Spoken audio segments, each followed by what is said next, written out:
Hi there, this is Jacob Nash, and welcome back to Linear Algebra. This is going to be lesson 3. So, in the last lessons, we talked a lot about vectors, and we're going to switch gears in this video, and we're going to talk about something that you've probably already learned about some, which is going to be systems of linear equations.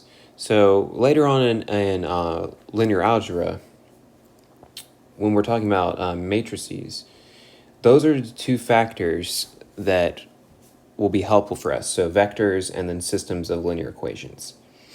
So if I'm saying that something's a linear equation, then it's going to look something like this by definition.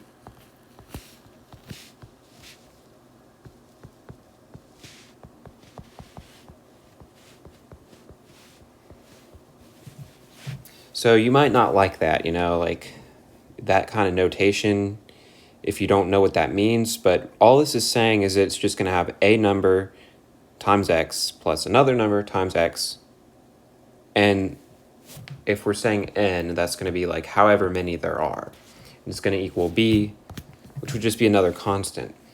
But the key thing is that all these variables are to the first power. It's not going to be a quadratic or anything. That's why it's linear. And you might just say, well, like, that's kind of straightforward. But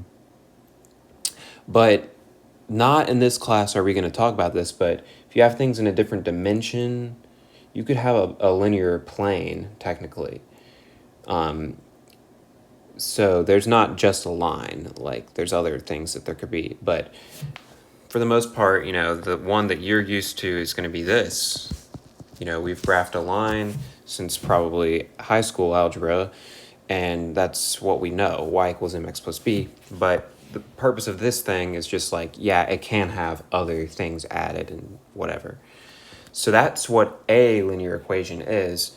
But if we have a system of linear equations, that's going to be a set of equations. So sometimes we'll have it in brackets like this, and you have multiple equations. You might have 2, 3, more than that. And that's what a set of linear equations is. But the key thing is that all of those equations are going to share the same variables.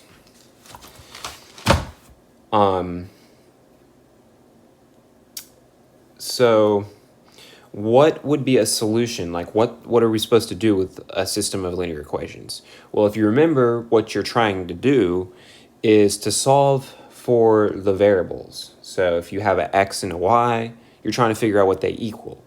If you have a z, same thing, So that's what we're trying to do. We've done that before. And we can have a solution set as well, because it's possible to have more than one solution. The things that we're going to talk about in this video is what you've probably known before, where we could have one solution, we could have no solution, or we could have an infinite number of solutions.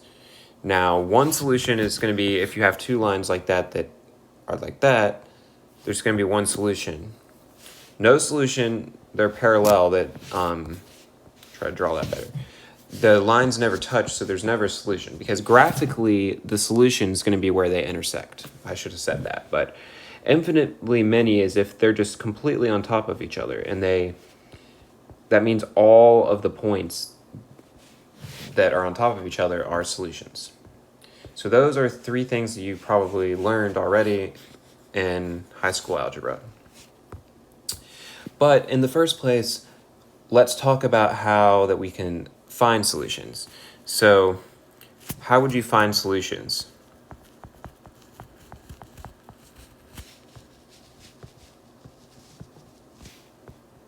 Well, the 2 ways that you may have learned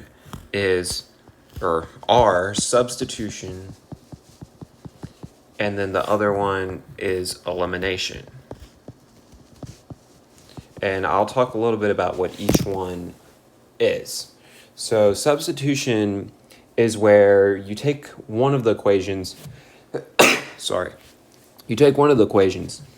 you solve it for one of those variables. and then you plug that in for the other variable so that you can find the other one, if that makes sense. I'm not going to really work that out because, as it turns out, that's actually not going to be what we're going to ever use. Oh, sorry, I have a chicken parmesan cooking in the oven right now. So let me get that out real quick. I can't pause this stupid thing, so hang on a second.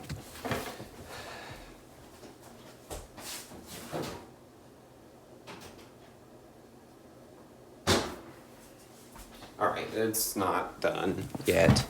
Okay, so substitution we're not going to use because we're going to have so many variables sometimes that it's going to be really tedious to do that. So we're going to actually use elimination, which is just where you can add equations or subtract equations to each other that eliminate a variable so that you're able to find the one that you want. So let's look at a couple examples. I'm going to keep this relatively brief in this video, but in the next one we're going to go over a little bit more complex.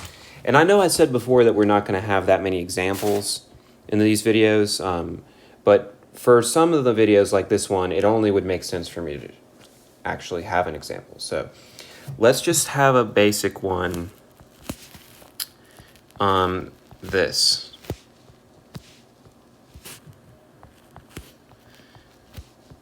Okay. So this is a system of equations because we have two equations and they have both an x and a y.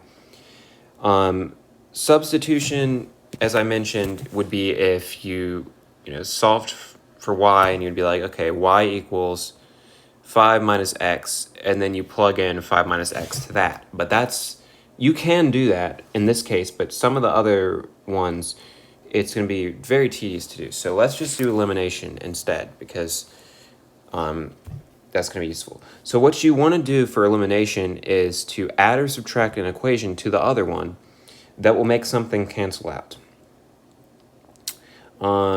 And this is a more simple example, but after this example, we'll go over the actual steps. Like I'll write down the steps. But in this case, how about let's add equation 1 to this. So that's the way I'm going to write it, so I don't have to write the whole thing. I'll just say we're adding this one to this. Now, if you think about it, what's that going to do? That's going to make these y's go away. So watch this. So this one stays the same because we didn't do anything to it. But we're adding this blue to this. And that's going to be x plus x, so 2x.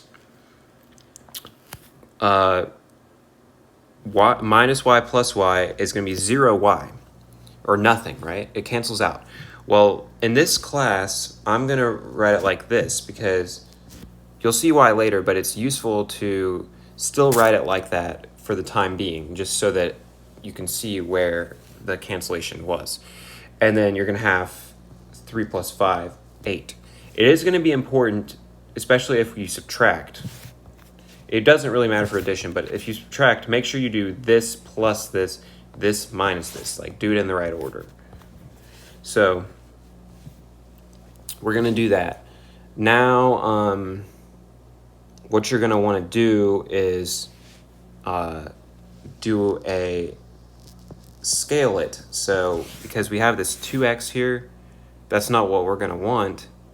So we can scale it. So now multiply it by 1/2. So that's going to be that, just x now, still 0y, and then now it's going to be a 4 there instead. And I can use brackets like this each time that I go. Now, what we're going to have here is this one is good because we see x equals 4. This one is not good yet. Well, technically, yeah, I know you could plug in 4 here, that you could be like, y is 1, I know. But we're not going to do substitution. We're going to just keep it as elimination. So now we're going to say we'll subtract equation 2 here. That's going to work out. All right.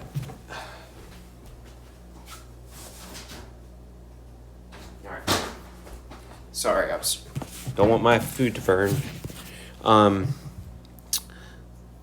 So now if we do that, that's going to be the x's, it's going to be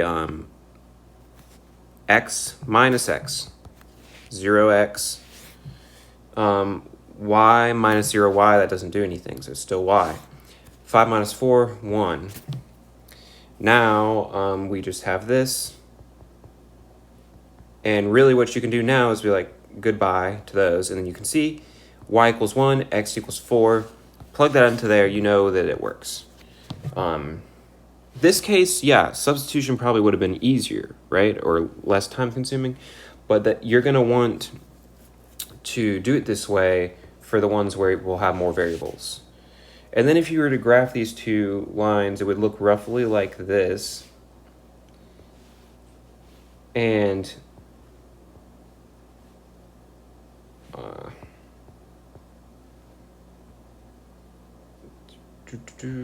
this intersection point is going to be 4, 1. You can also even display this as a vector, so we can say that the answer, you could also say it like this. Either way works.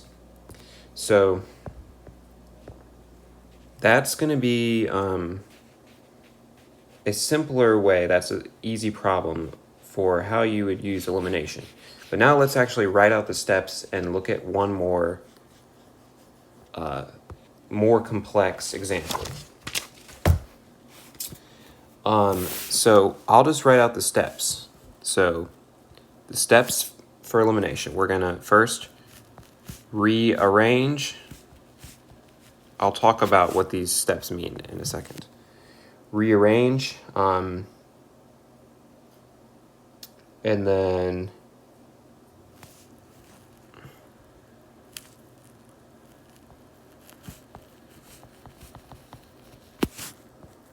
do an operation, repeat, scale, and I'll say if needed, because not always do you need to, but those are the 4 steps.